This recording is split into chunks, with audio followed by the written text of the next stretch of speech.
Hello everyone, and welcome back to my channel. I know many of you use these videos to fall asleep. So, before you drift off, I'd love it if you could leave a comment letting me know where you're listening from around the world. Also, don't forget to like and subscribe if you're enjoying this video. Story 1. Whispers in the Wind. The campsite was nestled deep in the heart of Montana's Bitterroot Wilderness, miles from civilization. Her friends, Sarah, Derek, Liz, and Paul, had planned this trip for months, a long overdue escape from the noise of their lives. But by the second night, the wilderness wasn't as peaceful as they'd hoped. It began subtly, with the wind rustling the trees as they sat around the fire. At first, it sounded like the faintest murmur, barely distinguishable from the normal night sounds. Liz, always the light-hearted skeptic, laughed nervously. "Do you guys hear that? It's like the forest is trying to gossip about us." Paul rolled his eyes. "It's just the wind, Liz. Don't start spooking yourself." But Sarah couldn't shake the feeling that the sound wasn't random. It seemed deliberate, rhythmic, like hushed voices just out of earshot. She shivered and pulled her jacket tighter. That night, the whispers crept closer. By the third night, the wind's voice grew louder. The whispers weren't random anymore. They were words clear and chilling. "Liar." Sarah froze in her sleeping bag, her heart pounding. She sat up and scanned the tent, but Liz was fast asleep beside her. The word came again, floating on the breeze that slipped through the canvas. "Liar." It was her voice. Sarah felt a cold sweat break out. She hadn't told anyone about the lie. Not Derek, not Liz, not even Paul. It had been years since she'd cheated on the final project in college, letting someone else's work carry her to a degree she didn't entirely deserve. No one had ever found out. No one could know. She spent the rest of the night staring at the ceiling of the tent, unable to sleep. The next day, the tension between the friends was palpable. Liz, normally bubbly and chatty, was quiet. Derek seemed jumpy, glancing over his shoulder every few minutes. Even Paul, the self-proclaimed rationalist of the group, seemed unnerved. When Sarah tried to bring up the strange sounds, Derek cut her off sharply. "Just drop it, okay? It's nothing. The wind plays tricks out here. That's all." But Sarah noticed his hands trembling as he packed his gear. That night, the whispers became unmistakable. "Thief." Liz bolted upright, gasping. "Did you hear that?" she whispered. Paul, lying on his side in the other tent, groaned. "Go back to sleep, Liz." But Liz wasn't imagining it. The word repeated, louder this time. "Thief." Tears welled up in her eyes. She thought of the bracelet she'd taken from her roommate years ago, a petty theft during a time of jealousy and anger. No one had seen her take it, and her roommate had never suspected her. The whispers began overlapping, targeting all four of them. Coward, betrayer, thief. Each accusation seemed to strike its target with surgical precision. Paul shot out of his tent, his face pale and drawn. "This is some kind of sick joke, right? Someone's out there messing with us." But the forest was still, the campfire casting long shadows on the trees. Derek stood rigid, his face contorted with fear. "We need to leave. Now." The group packed up hastily, deciding to hike back to the trailhead in the dark. But the whispers followed, growing louder with every step. They started to hear footsteps in the underbrush, though no one was there when they turned to look. The wind wasn't random anymore. It circled them, pushing them toward the denser part of the forest. "Don't you see?" Paul shouted. "It's trying to hurt us." But the words only grew darker, cutting deeper into their psyches. "Adulterer, traitor." Sarah turned to Derek, whose face had turned ghostly white. "What's it talking about?" she demanded. But he wouldn't answer. He couldn't. Hours passed, or maybe only minutes. It was impossible to tell. The forest seemed to stretch endlessly, the trail disappearing beneath their feet.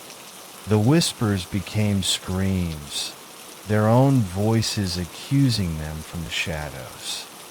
Finally, they stumbled into a clearing dominated by a massive, gnarled tree. Strange symbols were etched into its bark, and the ground beneath it was littered with bones, human bones. The whispers stopped, and then the forest exhaled. A figure stepped out from behind the tree. It was made of shadows, its form indistinct, but its eyes glowing with a sickly yellow light. "You came here carrying your sins," it said, its voice a blend of all four of theirs.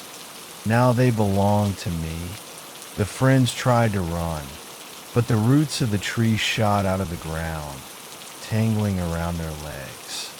The shadow moved closer, its presence suffocating.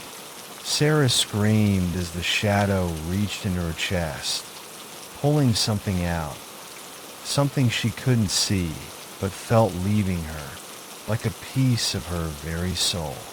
One by one, the figure drained them of their secrets, their guilt, their shame. When it was done, it faded back into the darkness, leaving them gasping on the forest floor. The whispers were gone, but so were they. The rangers found their campsite days later. Their gear was intact, their tents untouched. But the friends were gone, leaving behind only the faint echo of wind through the trees, a wind that now carried new whispers. Story 2. The Lantern That Never Dies. The four of them, Emma, Jake, Lila, and Chris, had been hiking since sunrise, pushing further into the wilderness than they ever had before. The trail was steep, the air crisp, and the trees dense enough to block most of the midday sun. It was Jake who first spotted it as they crested a small ridge, a clearing with the remnants of an old campsite. "Check it out," Jake called, gesturing toward the clearing. The others followed, intrigued by the sight of what looked like a perfectly preserved campsite. A single lantern sat on a rickety wooden table in the center, its glass chimney glowing with an amber light. "Is someone camping here?" Emma asked, looking around for signs of life. "No way," Chris said, running his fingers over the table's surface. "This stuff is ancient. Look at the rust on this thing. And yet, the lantern's burning," Lila murmured. She leaned in, peering at the flame. "That's weird." Jake shrugged. "Maybe it's one of those perpetual flames. You know, like a chemical reaction or something." Emma frowned. "That's not how lanterns work." The group stood in uneasy silence, staring at the flickering flame. There was something unsettling about it. The way the light didn't seem to waver, even as the wind whispered through the clearing. "We should leave it," Lila said finally. "It feels wrong." But Jake, ever the skeptic, shook his head. "Come on, it's just an old lantern. What's the harm in checking it out?" Before anyone could protest, He reached for the lantern. The moment his fingers brushed the cool metal handle, the wind stopped. The forest fell into an eerie silence, broken only by the faint creak of branches overhead. "Jake," Emma said sharply, her voice low. "Don't." But it was too late. Jake lifted the lantern and peered into its glowing interior.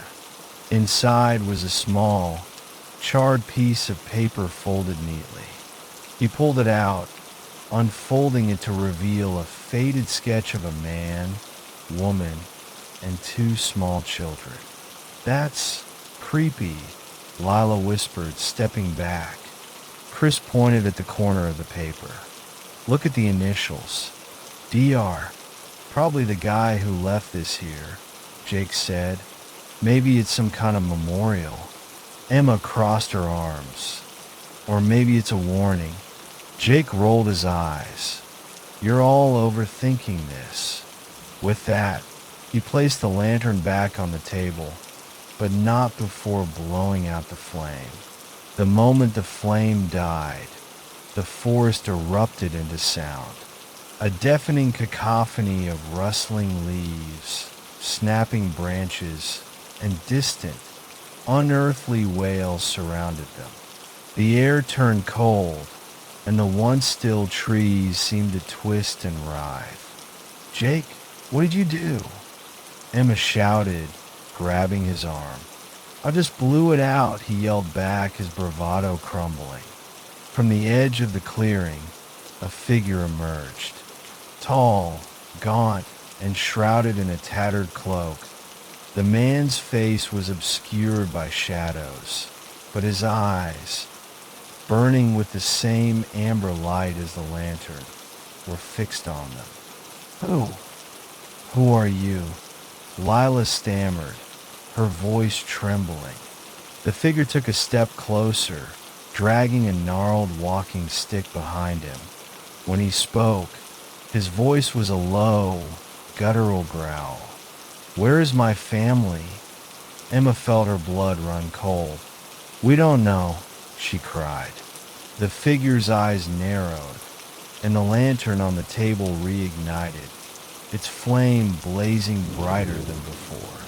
Shadows danced wildly across the clearing, and the man's skeletal features became clearer. "You took the light," he hissed. "You took them. We didn't take anything," Jake shouted, backing away. "We just..." The man slammed his walking stick into the ground, and the forest trembled. The shadows seemed to grow claws, reaching toward the group. "Run!" Chris screamed, grabbing Lila's hand.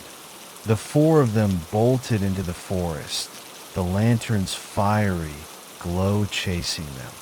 The figure's voice echoed behind them, growing louder with every step. "Bring them back! Bring back the light!" Branches clawed at their faces and arms as they sprinted through the woods, the trees seeming to close in around them. Emma glanced back once and saw the figure standing at the edge of the clearing, the lantern's flame blazing in his outstretched hand. They didn't stop running until they reached the trailhead, their lungs burning and legs trembling. Only then did the forest fall silent again. Days later, the group returned with park rangers, hoping to find some explanation for what they had seen. But when they reached the clearing, the campsite was gone. No table, no lantern, just an empty patch of dirt surrounded by trees. As they stood there, the wind picked up, carrying with it a faint, ghostly whisper. "Where is my family?" And when night fell, the lantern burned bright once more. Story 3. The Lake That Swallows Time. The lake had no name on the map. It was just a glimmering patch of blue surrounded by an endless sea of green, tucked deep into the wilderness where the mountains stretched their spines against the sky. For Chloe, Jake, and Matt. It was the perfect spot for their weekend escape. No cell service, no deadlines, no stress. Just nature and the promise of quiet. They reached the lake late on Friday afternoon, the sunlight reflecting off the surface like liquid gold. The air smelled of pine and earth, and the only sound was the occasional chirp of a bird. Chloe sighed, dropping her heavy backpack with a thud. "This place is perfect," she said, shielding her eyes as she gazed across the still water. "See? Told you I could find us a hidden gem," Jake said, puffing out his chest with pride. Matt smirked. "You almost drove us off the road trying to find this place." Jake shrugged. "Worth it." They set up camp on the sandy shore, pitching their tents close enough to the water that the gentle lapping of waves would lull them to sleep. As the sun dipped lower, painting the sky in streaks of orange and purple, Chloe suggested a swim. "The water looks amazing," she said, already peeling off her hiking boots. "Too cold," Matt muttered, but Jake was already stripping down to his shorts. "You're both wimps," Jake said, running into the lake with a splash. "Oh man, this is perfect. Not cold at all." Chloe followed, squealing as the water hugged her skin. "It's warm, like bath water." Matt, grumbling, eventually joined them.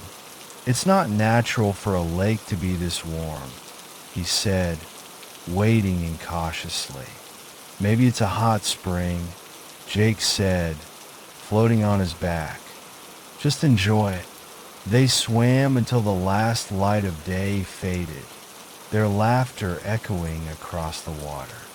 It wasn't until Chloe glanced toward the shore that she noticed something strange. Guys," she said, her voice hesitant. "Where's our campsite?" Jake turned over, treading water. "What are you talking about?" "It's right there." But it wasn't. The tents, the fire pit, even their bags, everything was gone. The shoreline looked different, overgrown with reeds and bushes that hadn't been there before. Matt swore under his breath. "Did we swim too far?" Jake squinted. "No way. We've barely moved." Chloe felt a chill despite the warmth of the water. "Let's get out." They swam back, but the closer they got, the stranger the shore seemed. The sand was darker, almost black, and the trees that lined the edge were gnarled and twisted, their branches reaching out like skeletal hands. When they finally dragged themselves onto the shore, the air felt heavier, the silence oppressive. Their campsite was gone.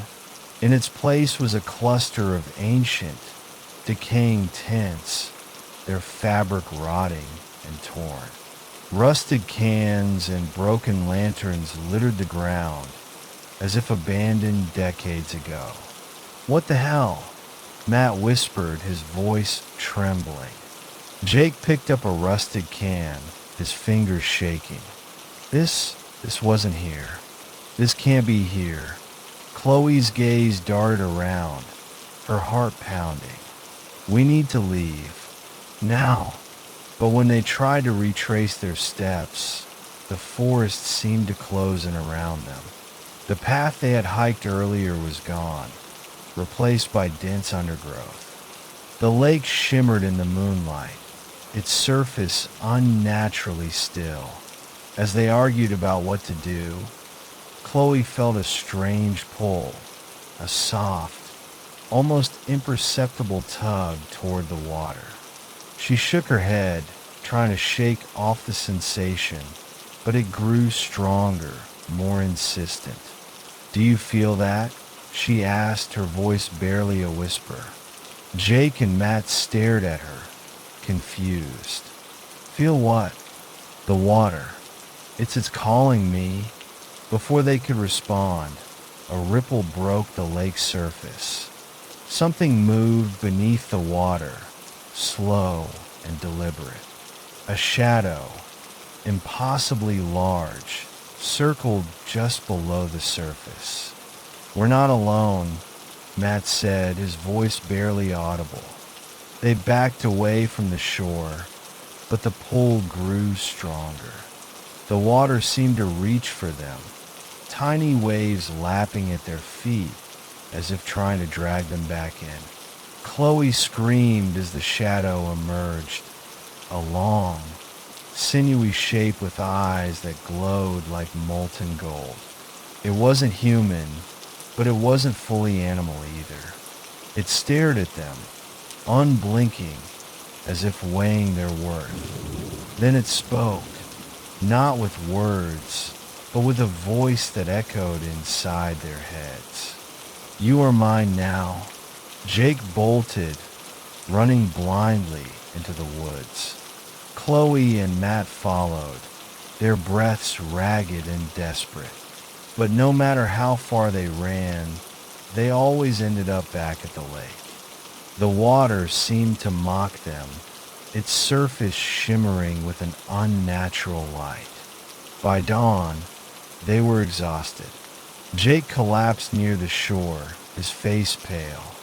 "We're not getting out," he said, his voice hollow. "It's keeping us here." Matt sat down beside him, his eyes glazed. "What does it want?" Chloe stared at the lake, tears streaming down her face. "It wants time, our time." As the sun rose higher, the pull of the water grew irresistible. One by one, they walked toward the lake, their movements slow and dreamlike. The last thing Chloe saw before she submerged was her reflection, older, worn, and unrecognizable. When she woke up, she was alone. The lake was quiet, its surface reflecting the sky as if nothing had happened. The forest was alive with birdsong, and their campsite was exactly where they had left it. But Jake and Matt were gone, and when Chloe looked at her hands, she saw wrinkles that hadn't been there before. The lake had taken something from her, years, perhaps decades, and it wasn't done. Story 4. The Silent Campground. The Miller family didn't consider themselves adventurous, but this summer was different. Greg, the father, had insisted on a camping trip to bond with his wife, Laura, and their 2 kids, Emma and Jake. After hours of driving into the wilderness, they finally found a campsite nestled deep in the forest. "This is perfect," Greg said, parking the car near a clearing. Emma, a sharp-eyed teenager, was the first to notice. "Dad, there's already a campsite here." The clearing was pristine. 2 tents stood upright, supplies neatly arranged, and a campfire smoldered in the center, wisps of smoke curling into the still air. "Maybe someone just stepped away," Laura suggested hesitantly. "But there's no one around," Jake said, clutching his soccer ball. "Where did they go?" The silence struck them next. No birds chirped, no insects buzzed, not even the wind rustled the leaves. It was as if the forest held its breath. "It's probably fine," Greg said, trying to mask his unease. "We'll set up nearby. If anyone comes back, we'll share the space."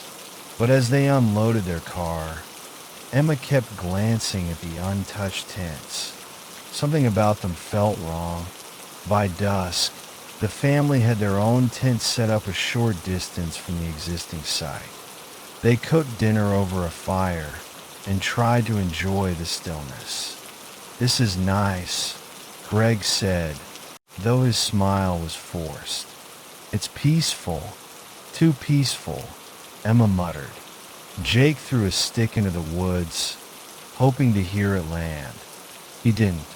The silence swallowed the sound entirely.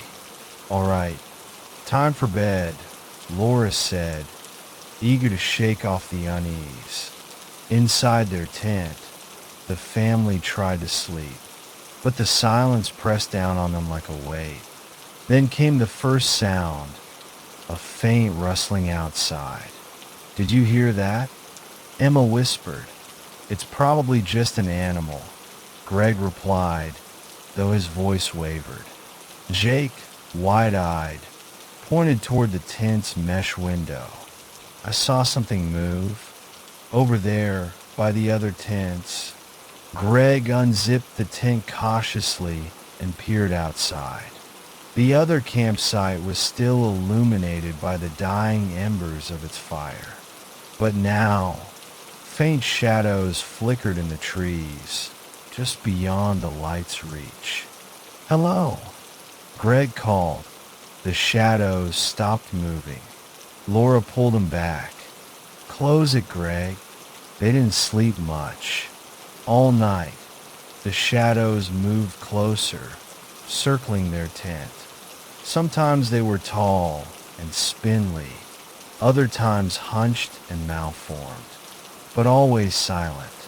At dawn, the shadows vanished. "We're leaving," Laura said firmly. Greg didn't argue. They packed up hurriedly, throwing gear into the car. The other campsite still looked untouched, its fire now cold and gray. Jake froze as they were about to leave.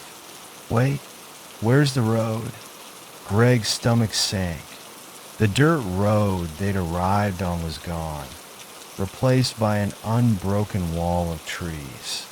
"That's impossible," he muttered, driving in circles through the forest. No matter which direction they went, the dense trees stretched endlessly.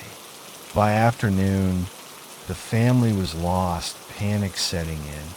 The forest seemed to shift, paths looping back to the same eerie campsite every time.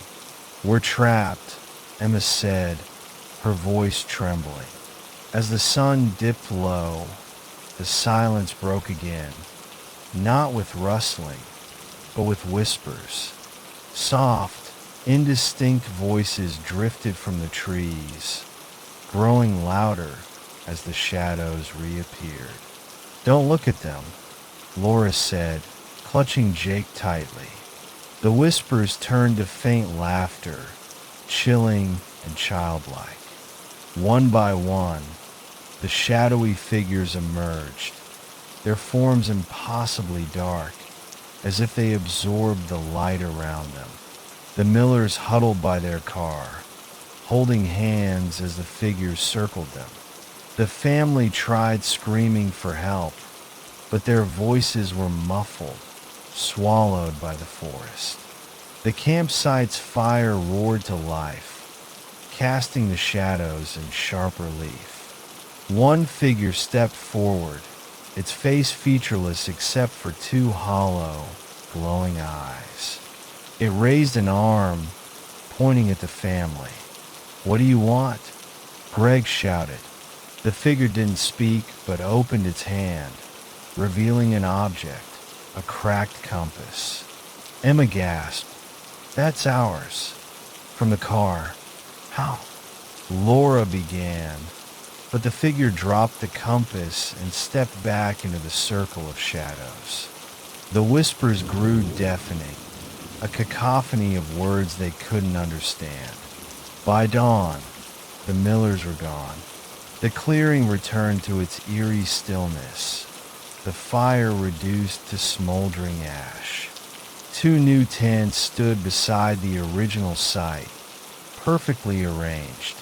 Inside, supplies were neatly stacked, as if waiting for the next campers to arrive.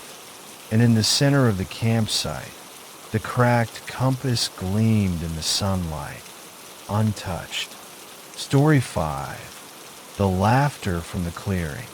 It started as an ordinary camping trip. 5 of us, Jake, Emily, Tara, Mike, and me decided to spend the weekend in the deep woods of Blackwater Grove, a place known for its serene beauty and star-filled skies. The first day was uneventful, the way camping trips should be. We set up our tents, roasted marshmallows, and told stories around the fire.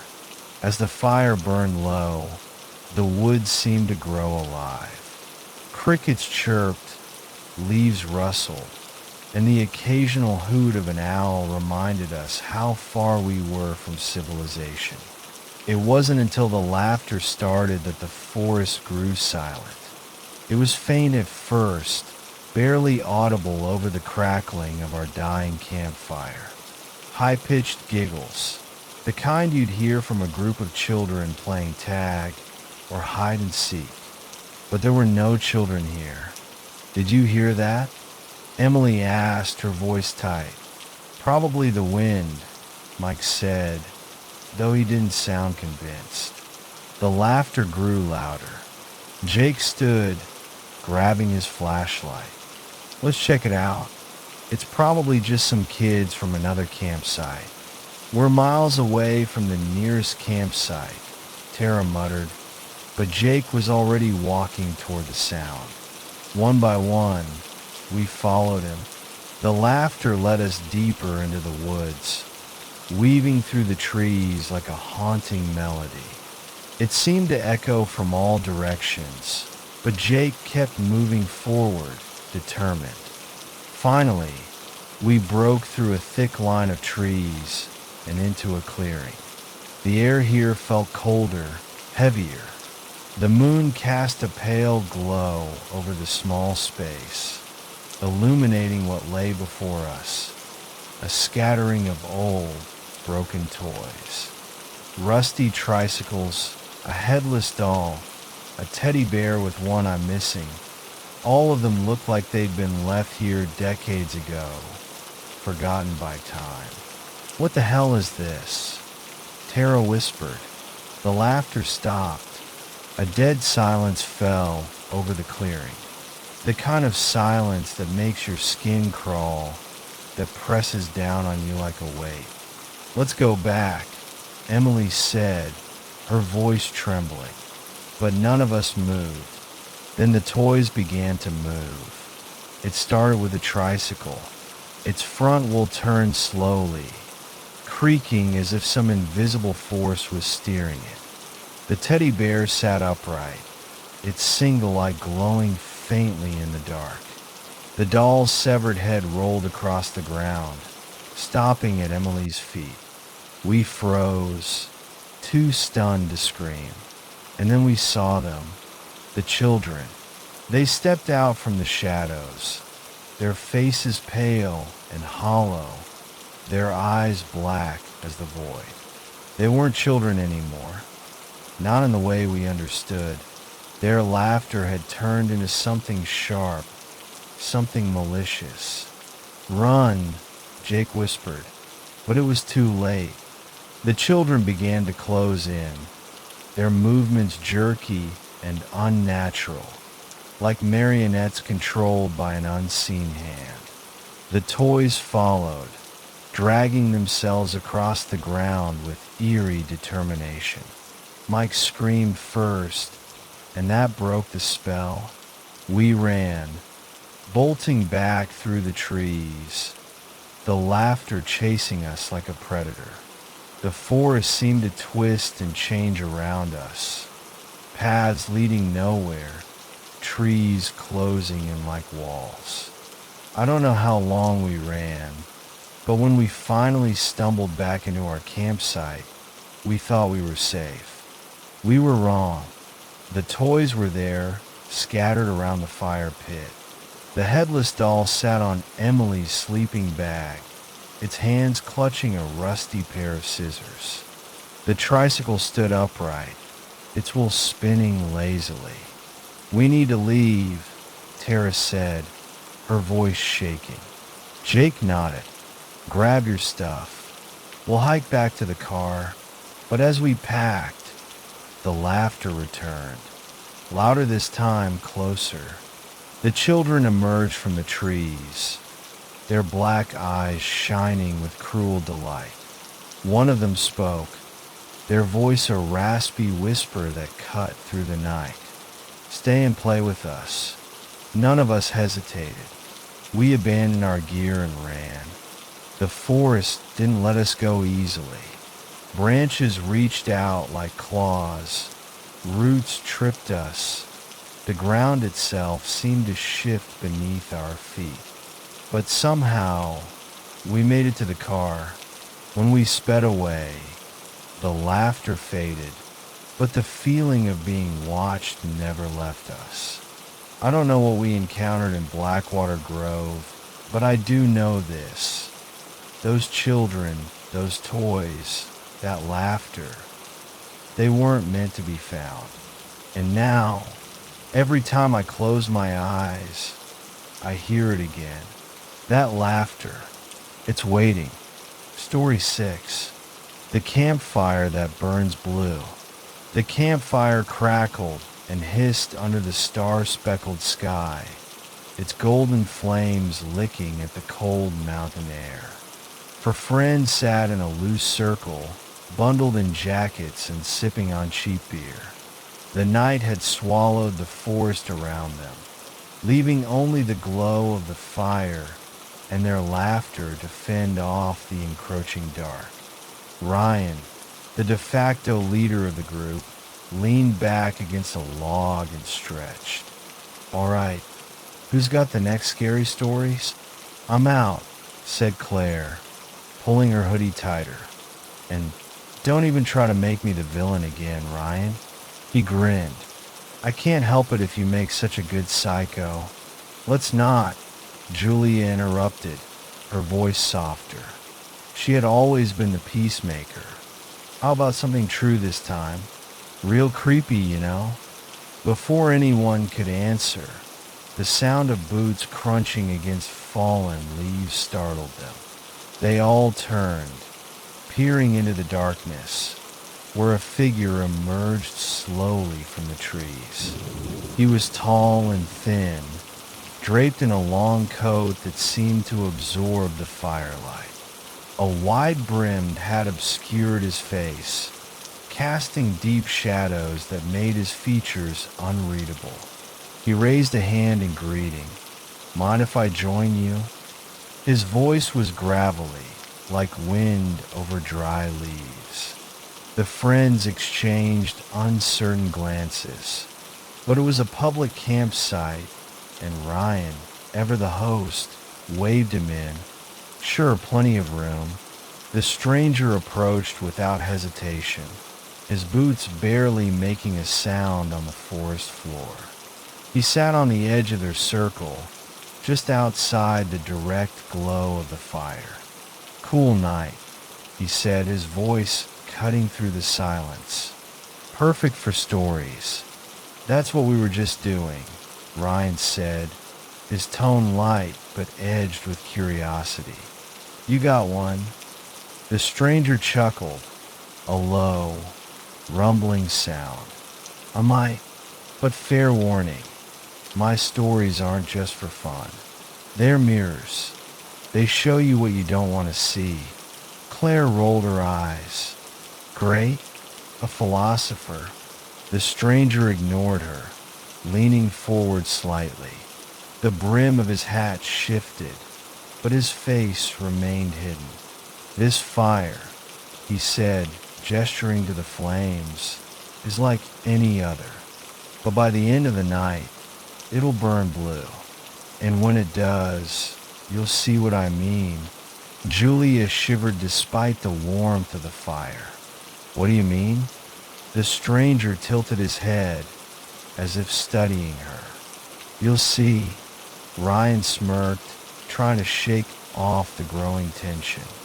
"All right, man. Let's hear it. Give us your best shot." The stranger nodded. "Very well.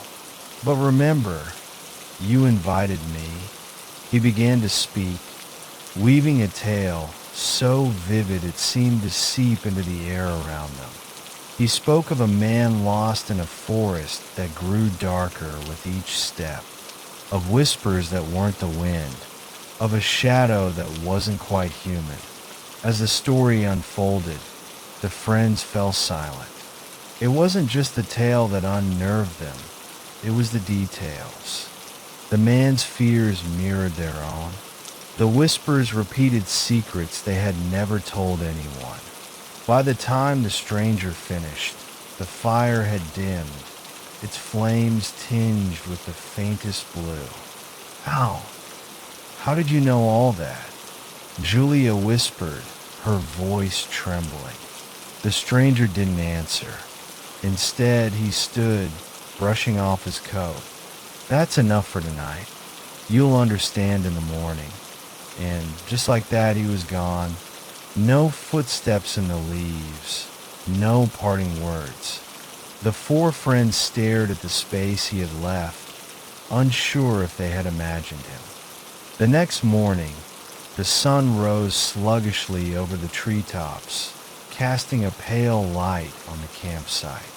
The fire pit was cold, but strange blue embers remained, faintly glowing against the ashes. Ryan was the first to approach. What the hell is this? Claire leaned closer, her breath fogging in the morning air. I've never seen embers like this before. One by one, they each reached out, compelled by an invisible force, and touched an ember. The moment their fingers brushed the glowing remains, visions flooded their minds. Ryan saw himself standing on the edge of a rooftop, his hands trembling as the wind howled around him. Julia saw a shadowy figure standing at the foot of her bed, its eyes gleaming with malice. Claire was back in her childhood home, the echoes of her parents screaming filling the air. And then there was Mark, the quietest of the group, who had barely spoken the night before. He recoiled from the ember, his face pale. We need to leave. Now. What did you see? Claire demanded, but he wouldn't answer. They packed up in record time, but as they hiked back to their cars, the forest felt different. The trees loomed taller, their branches clawing at the sky. Shadows seemed to stretch unnaturally long, and every so often, they heard a faint, gravelly chuckle on the wind. By the time they reached the trailhead, the blue embers were gone, but the memories remained, haunting them like scars. None of them ever spoke about that night again, but sometimes, when they closed their eyes, they saw the stranger's hat, the flicker of blue flames, and their own darkest fears staring back at them. And in the back of their minds, they always heard his parting words. You invited me. Story 7. The Forest of Frozen Time. The hike started like any other, a crisp morning in the heart of the wilderness. Four friends, united by a love of nature and a shared craving for adventure, set out on a long-planned trek through the Silva Pine National Forest. The air smelled of pine and damp earth, and the only sounds were the rhythmic crunch of their boots against the trail and the occasional chirping of distant birds. By mid-afternoon, the group stumbled upon an unmarked trailhead. It wasn't on any of their maps, but it was wide and well-trodden, as though it had been used for years. Emma, the self-appointed leader, was the first to suggest exploring it. Think of the stories we'll tell, she said with a grin. The others, Mark, Jenna, and Tom, hesitated but ultimately followed her lead. The path led them deeper into the forest, the trees growing denser and the light dimming as the canopy thickened overhead. The temperature dropped noticeably, and the air took on an eerie stillness. It was Tom who first pointed it out. Is it just me, or is it really quiet here? They all stopped and listened. No birdsong, no rustling leaves, not even the buzz of an insect. The silence was so profound it felt suffocating. They pressed on, their chatter fading as the unease settled over them. That's when Emma noticed it, a single leaf suspended in midair, as if caught in an invisible web. She reached out to touch it, and her fingers passed through empty space. "What the hell?" she whispered. Further ahead, they found more impossible sights. A bird, frozen mid-flight, its wings spread wide, hung motionless between two branches. A deer, its body twisted mid-leap, stood like a statue with an expression of terror frozen on its face. The world around them was locked in a moment. Time itself seemingly paused. "This is insane," Mark said, his voice barely above a whisper. "It's like we walked into a photograph." Jenna, who had been snapping pictures with her phone, cursed under her breath. "It's not saving any of the photos. The screen just freezes." Emma, ever the pragmatist, tried to take control. "Let's just backtrack. This place isn't right." But when they turned around, the trail they had come from was gone. In its place was an endless stretch of identical trees, their gnarled branches intertwining like skeletal fingers. A cold wind blew through the forest, though the leaves didn't stir. "We're lost," Jenna said, her voice shaking. "No," Emma snapped, trying to keep the panic out of her voice. "We just need to stay calm and keep moving." They walked for what felt like hours, but the landscape never changed. The same frozen deer, the same mid-air bird. It was as if the forest was looping around them. Exhausted, they decided to set up camp for the night in a small clearing. As darkness fell, the air grew colder. The fire they built gave off heat, but no smoke, its flames unnaturally still. The hikers huddled close, whispering about what could be causing the phenomenon. Radioactive fallout, a freak magnetic field, some kind of government experiment. But deep down, they all felt the same unspoken fear. They weren't supposed to be here. It was Mark who noticed the first distortion. He stared at his watch, tapping the glass. "This thing's busted." The second hand keeps skipping back. Jenna pulled out her phone, but the clock on the screen was frozen. Emma's analog compass spun wildly, never settling on a direction. The distortion wasn't limited to objects. As the night wore on, time seemed to stretch and warp. Minutes felt like hours, and hours felt like seconds. The group's conversations became fragmented, their thoughts disjointed. At one point, Tom stood up to get water, only to freeze mid-step. His body locked in place for several minutes before he resumed as if nothing had happened. By morning, the clearing had changed. The fire was gone, replaced by a patch of pristine grass. Their tents were intact, but their belongings were scattered, as though rifled through by unseen hands. The only consistent feature was the silence. "We have to leave," Emma said, her voice firm but trembling. "Whatever's happening, it's getting worse." But leaving wasn't simple. The forest seemed to shift around them, the path ahead twisting and bending like a labyrinth. They began to see things, flickers of movement in their peripheral vision, shadows darting between the trees. At one point, Jenna screamed as a distorted version of her own face appeared on the surface of a frozen puddle. The worst came when they found the cabin. It was ancient, its wooden walls rotted and covered in moss. Inside, the air was thick with the scent of decay. The walls were lined with strange symbols, crude carvings that seemed to pulse faintly in the dim light. On a table in the center of the room lay a journal, its pages filled with frantic scrawls. "It's a trap," Emma read aloud. "The forest takes what it wants. The longer you stay, the more it takes." "What does that mean?" Tom asked, his voice quivering. As if in response, the air around them seemed to ripple.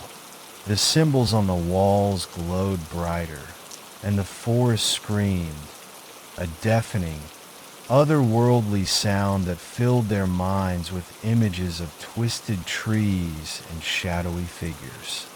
They ran, blind with terror, stumbling through the forest as it shifted and changed around them. When they finally broke free, collapsing onto a paved road, the silence returned. But something wasn't right. Mark's hair had turned white, and Jenna's left hand was missing, the stump smooth and bloodless as if it had never been there. Emma felt an ache in her chest, and when she looked down, her reflection in a puddle showed her face aged by decades. The forest had let them go, but not without taking its price. And as they limped back towards civilization, none of them dared to look back. The silence followed them, a reminder that the forest of frozen time never truly lets go. Story 8. The Bone Tree. The sun was dipping below the horizon, casting long shadows through the dense forest. A group of 4 friends, Mark, Emily, Jake, and Sarah, were settling into their remote campsite deep in the wilderness. The air smelled of pine and damp earth, and the only sounds were the chirping of crickets and the occasional rustle of leaves in the breeze. "Firewood," Mark said, clapping his hands together. "We need to gather some before it gets too dark." "I'll go with you," Jake offered.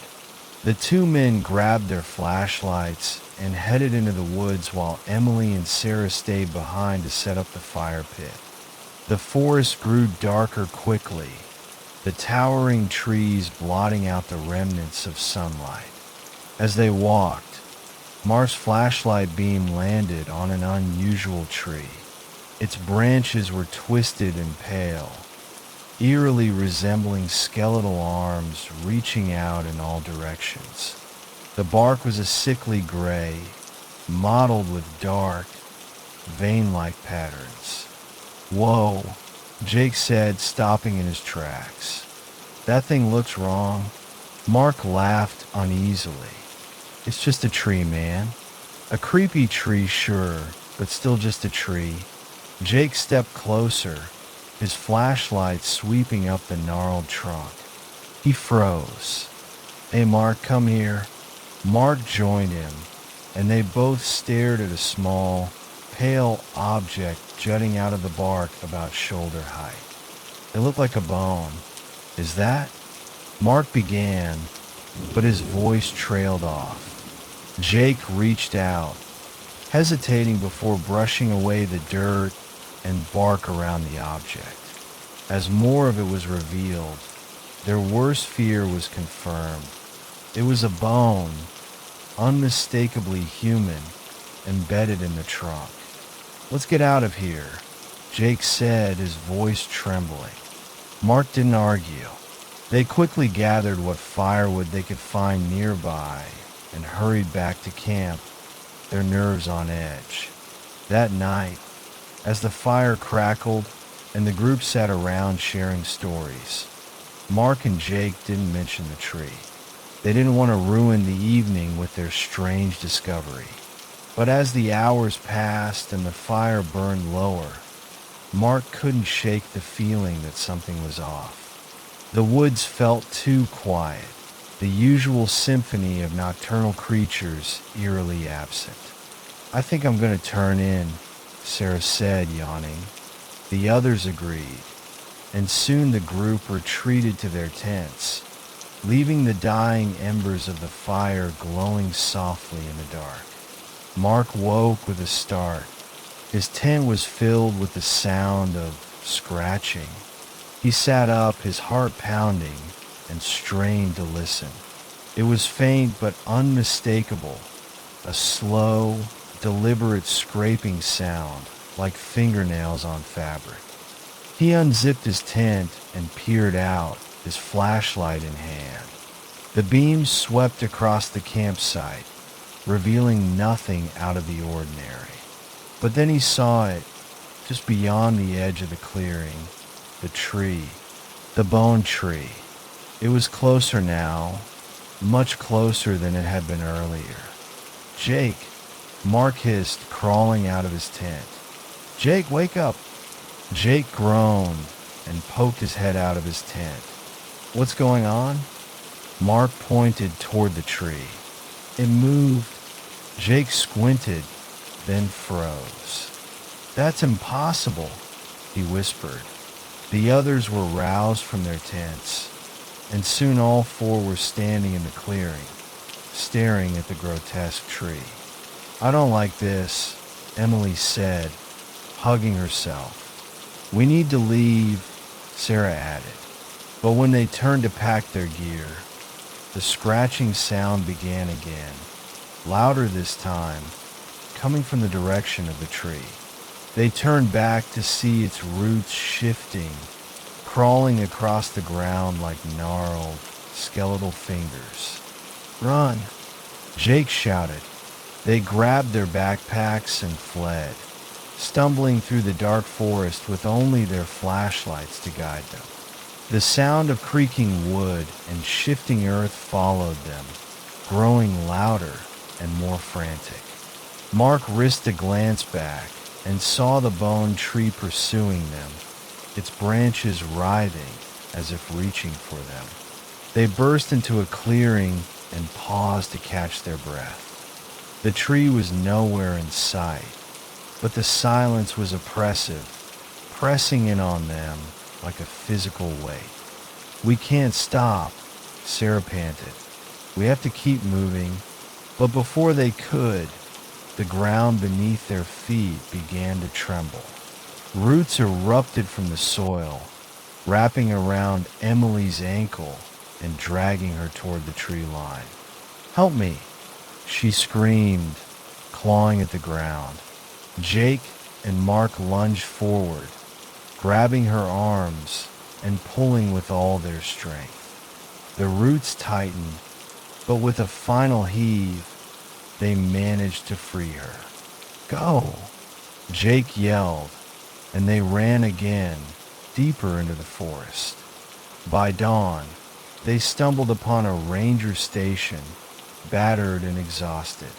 They tried to explain what had happened, but their story was met with skepticism. "You're lucky to be alive," the ranger said. "People go missing in those woods all the time. Legends say the forest doesn't like intruders." The friends left as soon as they could, vowing never to return. Months later, Mark saw a news report about a hiker who had gone missing in the same area. The search team had found an unusual tree near the hiker's last known location. The tree's branches resembled skeletal arms, and embedded in its trunk was a new, fresh bone. The bone tree was still collecting. Story 9. The Howling Echo. The canyon was a perfect getaway for a group of 5 friends. Mark, Jess, Ryan, Natalie, and Sarah. A remote stretch of wilderness, far from the roads and crowds. It had been their tradition for years to head out into the woods for a weekend camping trip. where the only sounds they expected to hear were the crackling of the fire and the chirping of the crickets. But this trip was different. The sun had set, and the canyon was already shrouded in the deep blues and purples of twilight. The air was crisp, the kind of cool that sent shivers down your spine, but it wasn't uncomfortable. It was perfect for a night around the campfire. They sat on logs, passing around a flask of whiskey, laughing about old memories from high school, and sharing the usual silly stories. The flames flickered and danced in front of them, casting long shadows against the canyon walls. Then it came a low, drawn-out howl. At first, it didn't register. Jess was the first to stop mid-sentence, her hand holding her cup of whiskey suspended in the air. Ryan raised his eyebrows and looked around, his face lighting up with curiosity. "Did anyone else hear that?" Ryan asked, setting his drink down. The others nodded, exchanging nervous glances. "I think it was just a wolf," Mark said, shrugging it off as he poked at the fire with a stick. Jess laughed. "Wolves don't sound like that, though. That was creepy." The howl came again, louder this time. It was deep, guttural, a sound that seemed to echo off the canyon walls, stretching long into the night. The hair on the back of Sarah's neck stood up, but she said nothing. She didn't want to sound ridiculous. "Probably just a coyote," Mark said again, clearly trying to shake off his own unease. "Coyotes make all kinds of noises." Everyone fell silent for a moment, listening. The sound didn't return immediately. Instead, the quiet grew thick, heavier than before. "I don't know," Ryan said, looking at the others, his eyes scanning the dark horizon. "That was strange." Sarah laughed nervously, trying to lighten the mood. "Maybe it's just the wind. The canyon's echoing it." They resumed their conversation, but the unease lingered, hanging in the air like a dense fog. The crackling of the fire seemed louder now, and with every pop of the embers, the echo of the howl seemed to inch closer. Jess was the first to notice. "It's getting louder," she murmured, the smile on her face faltering. Ryan nodded, his gaze still fixed on the darkness. "It's like it's closer." Another howl. This one was unmistakably closer, almost as if it were just on the other side of the trees. Mark let out a nervous laugh, rubbing his hands together. All right. That's enough wolf talk for one night.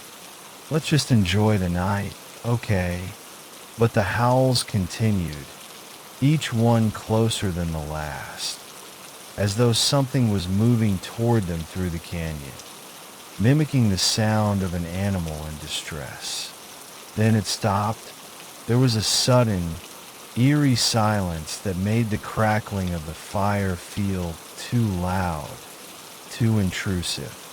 They sat in the quiet for a few moments, waiting for the howl to return.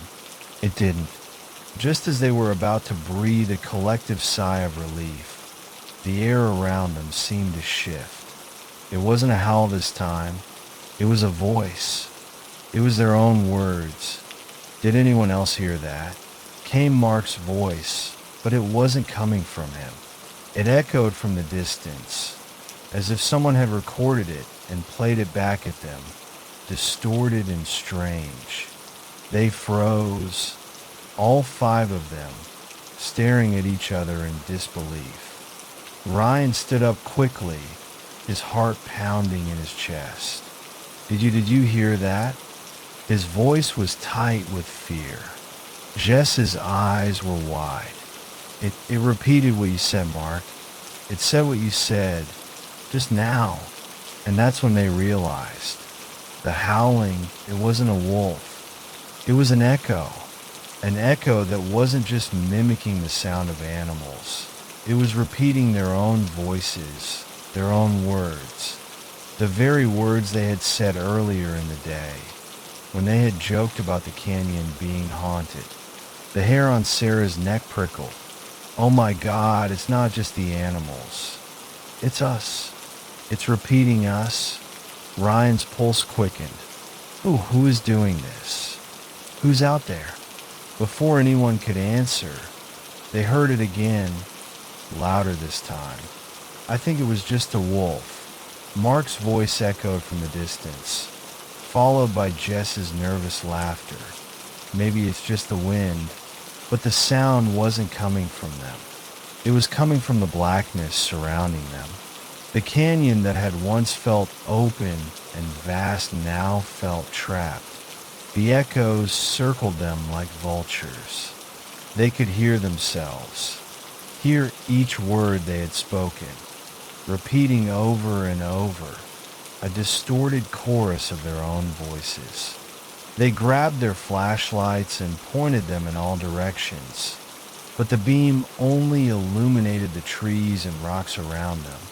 Nothing unusual. The howling grew louder, mixed with their voices, now coming from all directions.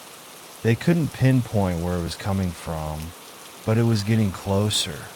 And then something changed. The voices didn't stop repeating their words. They began to repeat them out of order, blending together. There was no longer any distinction between them and the eerie echoes. It sounded like a twisted, broken version of their conversation. The moment that broke them was when Mark heard his own voice, distorted beyond recognition, whispering from the darkness. Come closer. He turned sharply, his eyes wide with terror. It's in the woods. Something's out there. In a panic, the group jumped up, grabbing their belongings and rushing for the trail that led out of the canyon. But the forest was alive now, alive in a way they had never felt before. The echoes of their own voices began to follow them, repeating their every step, every breath, every word. I don't know, Ryan's voice echoed. It's like it's closer. The words were so clear, so real. And then it stopped. Everything. The howling, the voices, the feeling of being watched. It all vanished in an instant. Silence. But the damage had been done. They made their way back to the campsite, desperate to leave, their nerves shattered. But as they packed up, ready to leave the place behind, Jess froze. Her flashlight beam had landed on something, a figure, a silhouette, standing at the edge of the trees. But it wasn't a person. It was just a shadow, no face, no shape, but its presence was undeniable. And it was watching them. The echoing voices were gone, but it wasn't over. The figure in the woods was still there, and it was waiting for them to leave.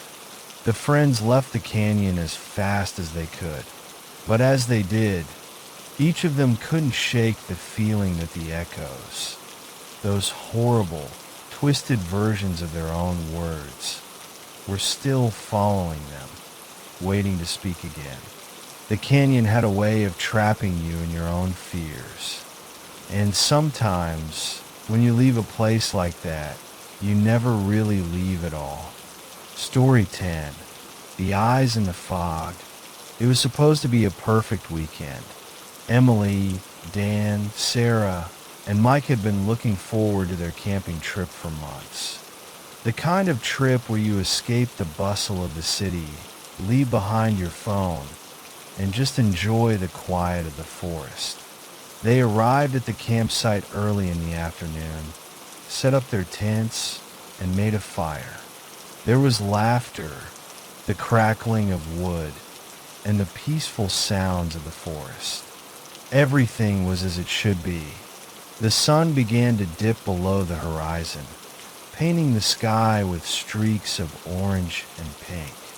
Emily stirred the pot of chili on the fire, while Dan and Mike were tossing a football back and forth. Sarah was sitting by the edge of the camp, watching the trees sway, her eyes scanning the dense forest beyond. "Hey Sarah, you okay?" Emily called out. Sarah turned, smiling weakly. "Yeah, just kind of feels off today. You know." Dan laughed as he caught the ball. "What do you mean? You're the one who wanted to come out here." "It's perfect."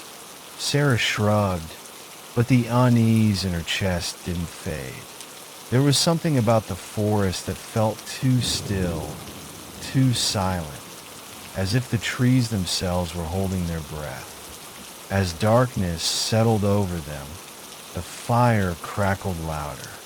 They sat around it, toasting marshmallows and telling ghost stories. But as the night stretched on, a thick fog began to creep in from the trees. It was strange, almost as if it was coming in from the ground itself, curling around their feet, and then slowly, steadily rising. Within moments, the fog had engulfed their campsite, wrapping the area in a dense, cold mist. "Whoa," Mike said, squinting through the haze. "This is crazy. Can't even see past the fire. I've never seen fog this thick," Emily murmured, her voice small in the heavy silence that followed. "It's like it's alive or something." The air grew heavier, colder, and every sound seemed muffled. It was as if the fog itself was swallowing the world around them. They could still hear the distant hoot of an owl, but everything else seemed to vanish. "Maybe we should pack it in for the night," Sarah suggested, her unease growing. "I don't like how this feels." But Mike, ever the skeptic, shook his head. "We're fine. It's just fog. We got the fire, and it's not even that cold. Relax." Emily was about to agree when something made her stop. A small movement, a flicker, a glint, just at the edge of the fog. She squinted into the mist, trying to make sense of it, but the fog was too thick, too impenetrable. "What's wrong?" Dan asked, noticing her stare. "Did you see that?" Emily asked, her voice trembling. There was something out there, in the fog. Everyone went silent. They all stared at the swirling mist, but no one said anything. Then, from the corner of her eye, Emily saw it again. Two faint, glowing lights just beyond the firelight. It was too high off the ground to be an animal, too far away to be a reflection. "Mike," Emily started, but her voice trailed off. "What?" Mike asked, half laughing. "The eyes," Sarah said, suddenly speaking in a whisper. "Look." And they did. A pair of glowing eyes pierced the fog, watching them, unblinking. No animal they knew of had eyes like that. Too wide, too bright. "It's just some animal," Dan said, his voice less confident than before. But they all knew it wasn't. The eyes didn't move. They just watched. "Guys, I don't like this," Emily said, standing up. "Let's go inside the tents." Now, without waiting for a response, she grabbed Sarah's arm and pulled her toward their tent. But as they moved, they all noticed the fog was shifting, swirling in on them like it was alive, cutting them off from the clearing. It thickened, making it hard to breathe. Their steps quickened, and the air grew colder with each passing moment. Then, the unmistakable sound of a voice, a low whisper, drifted through the fog. "Emily." It sounded like her name, but wrong, distorted. like a distant echo. She froze, her heart thundering in her chest. "Did you hear that?" "Yeah," Sarah whispered. "That was you, right? It sounded like you." But it wasn't her. Suddenly, the eyes were everywhere. More of them, circling in the fog like a swarm, flashing brighter now. Too bright, unnatural. They blinked in rhythm, always watching, always waiting. "Dan!" Mike shouted, but his voice was barely audible over the thickening fog. "What the hell is going on?" Dan looked around, his face pale. It's like they're getting closer." Emily tried to shout, to call out for help, but her voice was swallowed by the mist, absorbed into the thickening air. She turned, desperate to run toward the tents, but the fog pressed in around them. The eyes multiplied, and the whispers, no longer just her name, but everyone's, grew louder, closer. "Sarah! Mike! Get to the tent! Now!" But it was too late. The fog was too thick. The eyes were too many. And then, just as suddenly as it had come, the fog seemed to pause, to hold its breath. The ground beneath them trembled, and then the voices came again. "Come closer." This time, it wasn't a whisper. It was a command, a forceful pull that dragged at their minds, bending their thoughts. They could hear their own voices calling back from the fog, echoing through the mist.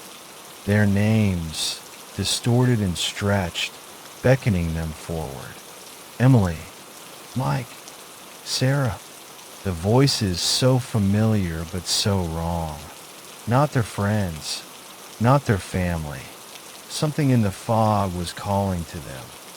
Something that knew their fears, their doubts, their deepest secrets. "Run!" Emily screamed, but it was too late. The eyes, all around them, seemed to blink in unison, and with a force that slammed into their chests, the fog surged forward, closing in. They ran, but the fog followed. It was in their lungs, their heads, their hearts. Then the world went dark, and all that was left were the eyes and the whispers. The next morning, the fog was gone, just as suddenly as it had come. The sun broke through the trees, casting a golden light on the clearing. But there was no sign of the campers, not a single trace, just the trees, silent as ever, and a pair of glowing eyes, watching from the shadows.